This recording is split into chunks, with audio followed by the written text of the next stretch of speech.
Ever think about how, like, different cultures view suffering? Karma, destiny, all that. It's really fascinating stuff. And we're diving deep into the Islamic perspective today. We're Right. using this excerpt on pain and suffering, the Qur'anic perspective, Yeah. and focusing on the story of Job. Yeah, it challenges a lot of assumptions about why we suffer. Totally. Like Yeah. right off the bat, this source says suffering might not mean we messed up. It could be because of our, get this, divine nature. It's powerful stuff. This whole idea of suffering as being chosen, a testament to our, spiritual strength.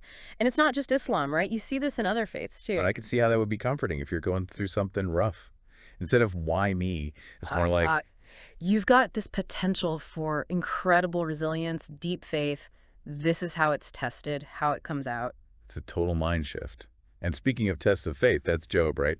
Good guy, suffers, stays faithful. Everyone knows the story. Right.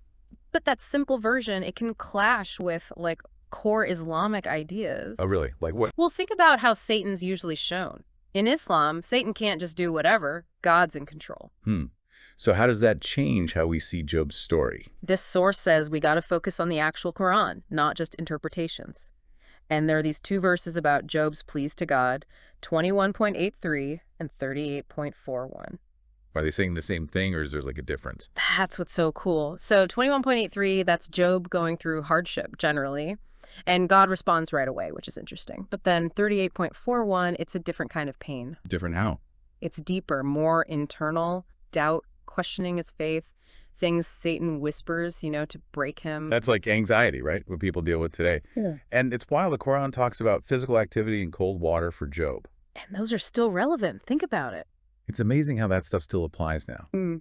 So we're shifting away from Job deserving this. It's more about the struggle inside him, right? Yeah, exactly. And this sorts, it's really big on the fact that Job's not like blamed for anything. It's his faith, holding on to it in the dark. That's the test. And they call him Awab, right? Constantly coming back to God. Yeah, like a compass. Gets shaken up, but always finds north again. That's real. We've all got those battles in our heads, right? Doubt, putting ourselves down. Oh, absolutely. That's what's so different about how this views suffering. It's not that God wants us in pain, but that pain, it's like it lets our true self come through. Shows us, not creates us, kind of. Exactly. Think of it like searching for something valuable. You wouldn't search unless it was already there, right? Suffering doesn't make patience, courage, those things. It reveals them, like with Job. His patience is the gold. And the suffering, that's just what refines it. Perfect way to put it. And that Awab idea, it all ties in. That constant trying, coming back to faith, even when things are tough. It makes you wonder, how do we do that Awab thing Yeah. in our own lives when we're going through it? Right. It's about finding those things that ground us, help us come back to that strength inside. And it's not like reaching a finish line. It's a journey, Keeps going. Yeah, that coming back again and again, that feels important. And this divine assessment thing, I'm curious about that. You said it's not like judgment, more like understanding. Right. It's God seeing us for real when we're suffering, seeing how much strength it takes to just keep going. And, maybe part of it is we learn to see ourselves that way too, with kindness, even when we mess up. Less of a report card, more like Yeah. God gets what we're capable of, even if we don't. Exactly. And Job, he wasn't just taking it. He argued, he was hurting, cried out to God.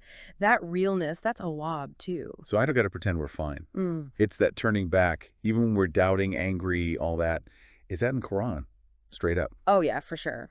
The Quran, it gets real about those feelings. Job's story, it's like permission to feel everything, but still hold on to faith. That means a lot nowadays, I think. I can see that. Everyone's supposed to be positive all the time, but life's not like that. Suffering's real. Yeah. And sometimes being honest with ourselves and with God, that's the most faithful thing, Couldn't have said it better. And maybe that's the biggest thing we get from Job. Even when it's darkest, loneliest, we can turn back around to that strength inside, that hope. And doing that, it's not showing how broken we are. It's showing how strong, how divine we are. Our awab.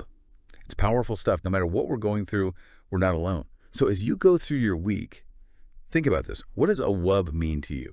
That coming back again and again on your own journey.